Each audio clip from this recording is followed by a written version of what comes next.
In PixInsight, there are some processes that are applied globally but not to any specific image. Preferences is one example of this. We can change all the platform settings here and apply them globally using this button. There are other tools that we can apply either to an image using the Apply or New Instance buttons, or globally using the Apply Global button. Channel combination is one example. We can use channel combination to create a color image based on grayscale images. We're going to combine some narrowband images. We put the H-alpha filter image in the red channel and the oxygen 3 filter image in the green and the blue. Channel combination is going to create a new image, so we don't need to apply the process to any of the images. We apply it globally.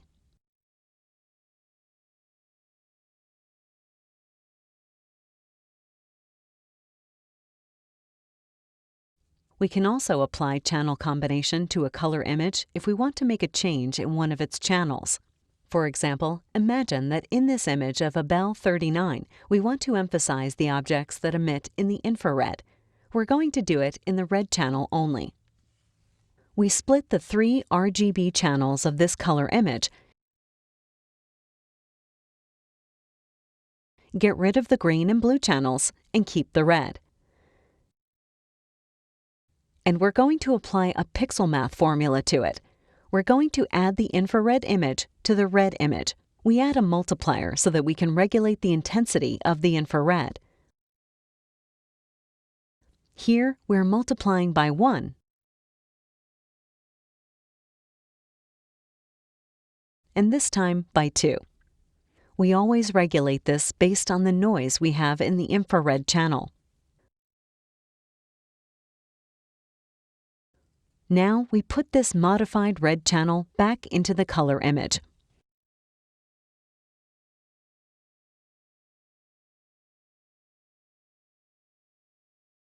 We do this using the New Instance button.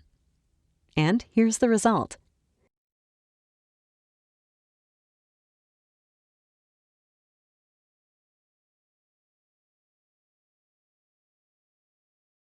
We can also apply star alignment in both ways.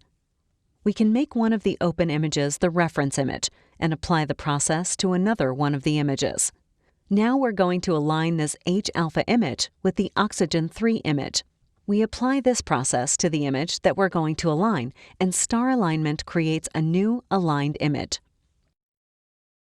We can also apply star alignment globally if we have a set of images to align. In this case, we're going to align these 3 oxygen 3 images that we have saved on the hard disk. If we don't specify an output directory, the aligned images will be saved in the same directory as the output images, with the suffix we specify here.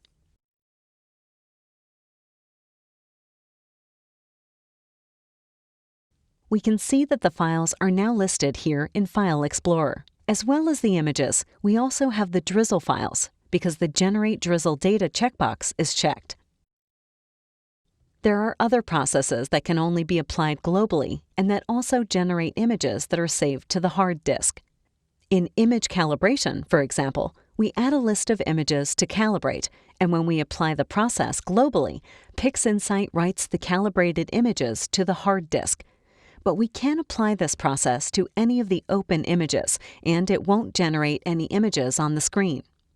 Image integration, on the other hand, can only be applied globally, but it does generate a new image on the screen. If we give it this list of 3 images, it will generate a new image within PixInsight.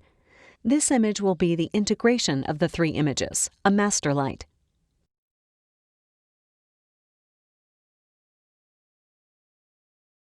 Here we have the integrated image.